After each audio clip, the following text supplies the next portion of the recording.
The first person to present from the Key County Superior Court, Veronica Galvan.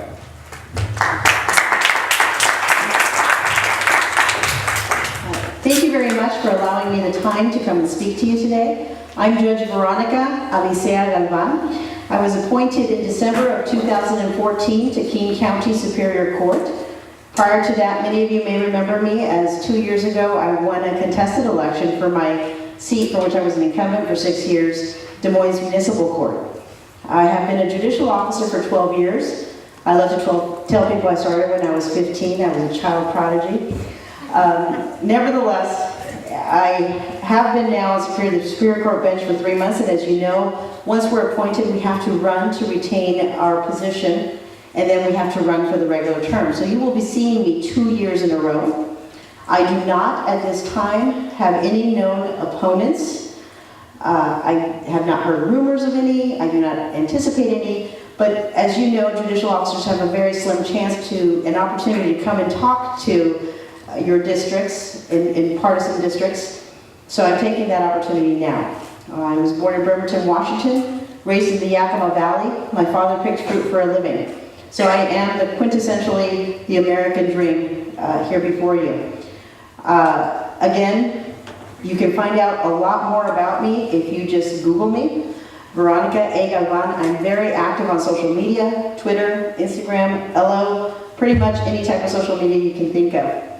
And I want to give you an opportunity to ask questions about what we do in our Superior Court, or any questions about my experience that you may have. So does anybody have any questions? Can you spell your last name? My last name, Galv, as in Victor, A, N as in Nancy. First name, Veronica. Any other questions? That was an easy one. I like that. Well, thank you. Yes? Since you can't run on issues, one of the things that I found helpful is to find out what else you do, like in your off time, if you have it, because I know some of you don't. Well, I can tell you that I am a member of the Minority and Justice Commission. Prior to being appointed, I was actually elected by my peers to be the president of the District and Municipal Court Judges Association.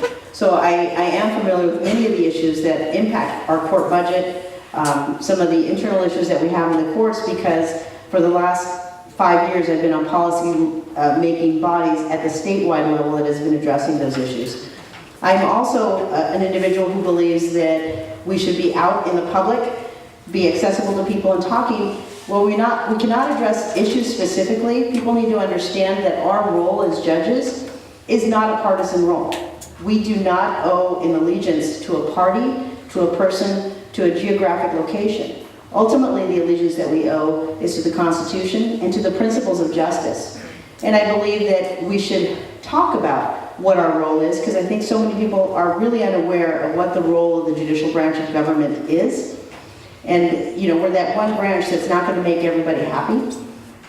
People like to say judges are activists, but the fact of the matter is that people come before us when there's an issue to be decided. And they're asking us to make those decisions.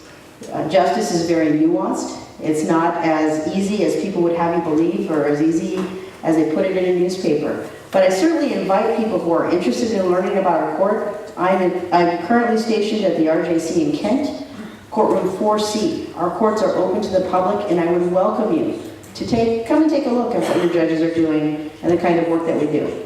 And again, if you look on my Facebook page, I often post about all the things I do in my community, whether it's mentoring and going to high schools and speaking, or whether it's attending several meetings about policy issues and making those decisions. Thank you. Sorry. Sorry, Your Honor, I forgot everybody. You have 2 minutes. That also includes good. Ladies and gentlemen, thank you so much. Okay.